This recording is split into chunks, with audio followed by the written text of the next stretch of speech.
It's Thanksgiving Eve, when most of us have family and food on our minds.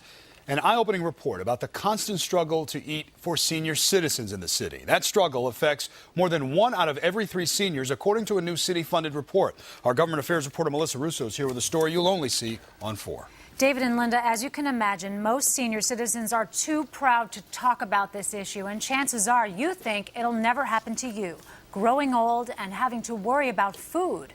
But a new report obtained by News Channel 4 shows it is happening a lot more than we as a society might like to admit. When I was young, I didn't understand, how life would be when I got older, because I was used to eating what I want to eat.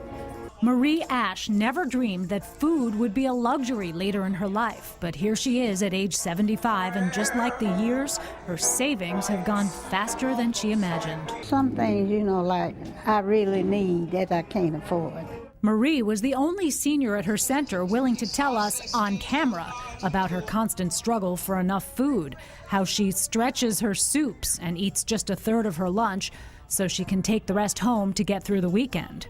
I eat a certain portion, at each meal. I've learned how to do that, to stretch things, You don't just sit down and just full yourself up.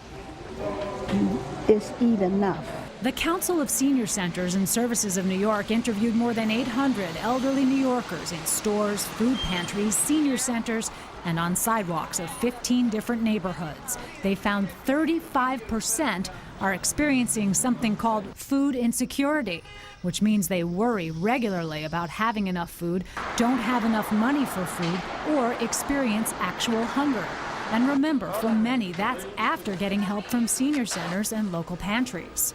New York City's elderly population is soaring. 1.3 million New Yorkers are over age 60. They're living longer than seniors in the rest of the country.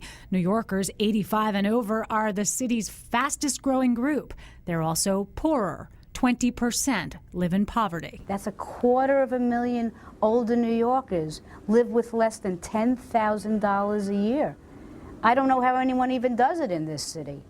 The other problem is if you can't cook or you can't shop anymore. The report's recommendations: keep senior centers open 7 days a week, provide 2 meals a day instead of 1, improve access to food stamps, and a bolder idea: make Meals on Wheels for the elderly a right or a basic entitlement for the elderly, so there won't be hundreds of seniors on waiting lists like there are right now. Why would you want waiting lists of 80-year-old people waiting for Meals on Wheels? I don't think anybody wants that. We absolutely have to consider the idea of increasing the degree to which we give seniors food and moving in the direction of making it an entitlement. Now, the Bloomberg administration did not comment on whether senior meals should be an entitlement, but Deputy Mayor Linda Gibbs pointed to $1 million the mayor just added to the budget this week for emergency food programs. She said no senior should ever go hungry and that the city would keep working to ensure that no senior does. Melissa Russo, thank you very much. The Broadway production